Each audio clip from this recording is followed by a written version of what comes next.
మెదక్ జిల్లా వెల్దుర్తి మండలం మంగళపర్తి గ్రామంలో పలు పార్టీలకు చెందిన నాయకులు కండువాలు కప్పుకొని పోలింగ్ కేంద్రం వద్ద ప్రచారం నిర్వహిస్తున్నారు. సార్వత్రిక ఎన్నికల ప్రచార సమయం ముగిసినప్పటికీ నేడు జరుగుతున్న పోలింగ్ కేంద్రం వద్ద నిబంధనలకు విరుద్ధంగా బీఆర్ఎస్, కాంగ్రెస్, బీజేపీ పార్టీలకు చెందిన నాయకులు, కార్యకర్తలు ఓటర్లను ఆకర్షించే విధంగా కండువాలు కప్పుకొని ప్రచారం నిర్వహిస్తుండటంతో విషయం తెలుసుకున్న వెల్దుర్తి ఎస్ఐ నవతాగౌడ్ ఘటనా స్థలానికి చేరుకొని పలు పార్టీల నాయకులకు కౌన్సిలింగ్ నిర్వహించారు. ఎన్నికల నిబంధనలను ప్రతి ఒక్కరు పాటించాలని, లేని పక్షంలో చట్ట ప్రకారం చర్యలు తీసుకుంటామని హెచ్చరించారు.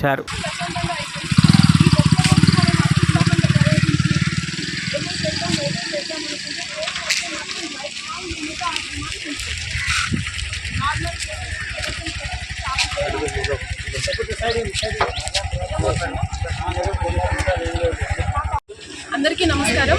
వెల్దుర్తి మండల ప్రజలకు తెలియజేయనిది ఏమనగా ఈరోజు మనకి పోలింగ్ నడుస్తుంది.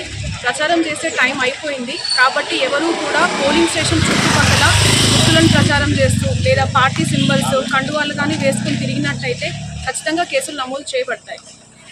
ఈ విషయాన్ని అందరూ గమనించవలసిందిగా కోరుతున్నాం. Thank you.